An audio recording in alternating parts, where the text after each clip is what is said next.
Well, you see, killing someone to me isn't just about revenge or getting a kick out of you. It's more than that. It's to become the best. One of your greatest murderers of all time.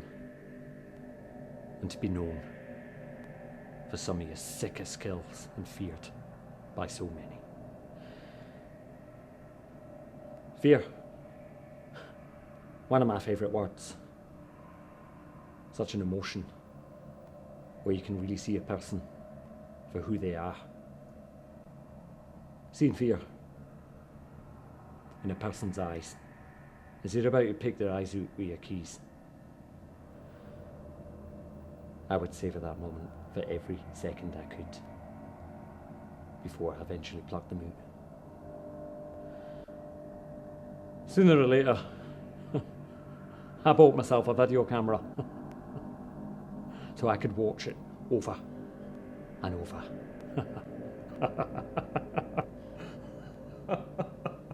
Growing up, I always tried to be good at something. I was always overshadowed by my older brother though.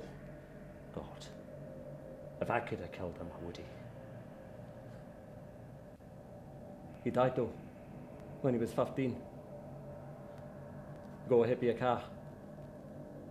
Funny, I was a professional athlete, yet you couldn't cross the road. Everything I did seemed irrelevant to my parents. When I passed my exams, they just looked towards his trophies. Those fucking trophies! They were everywhere. One in every room of the house. Even mine.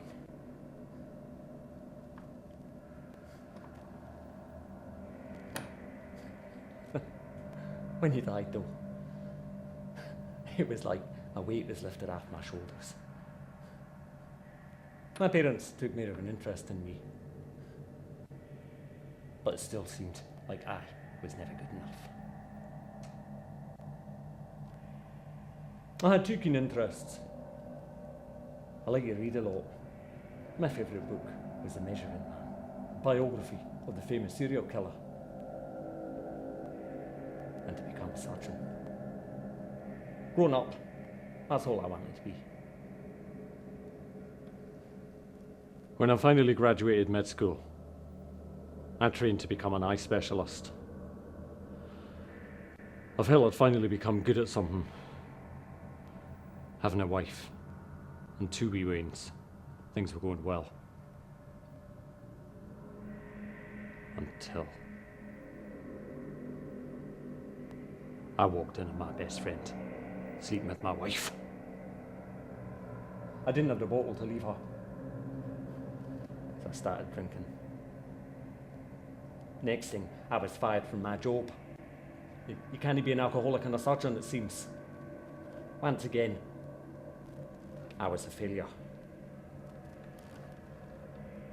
Hatred started building up in me, and I developed the same hatred towards my wife as I did my brother. What do you do when you have no job, no life? I dug out the old books I read growing up. All of a sudden, it became clear to me I could become successful at something. Famous even, and not be judged or criticised. Only feared. I killed a carpenter once. The wee money-grabbing little bastard had conned some old lady. I overheard them bragging in a pub. I made sure it was the last thing he did. I showed him where it really could be done with a pair of pliers. I pulled his teeth out, then his fingernails, and his eyelids. I put each and every one of his tools to use. I literally hit the nail on the head. 20 of them in fact. The clamps were quite useful too. Clamping him up against a tree as I took his power tools to each and every part of his body. Aye. That's for my family. I know. I chose each and every one of my victims in pure spontaneity, therefore making it harder to link the murders. Smug people annoyed me, snobbish, or stuck up, whatever you want to call them. I didn't like the look of them. I kill them. Lonely people do. Just because I could do it there and then, and nobody would know. So when nobody knows who's next, then why know your family? Although I had to kill them before they caught on to me. I wasn't particularly close to my wife. Everything I did for her wasn't ever good enough. You know, well, that's why I saved the best till last. Killing her was for me, showing her how great I am. Leaving her to die in a burning house, hung by her own guts and gashed two eyes. After having previously watched her own two kids kill each other in front of her. That's possibly been the best moment of my life.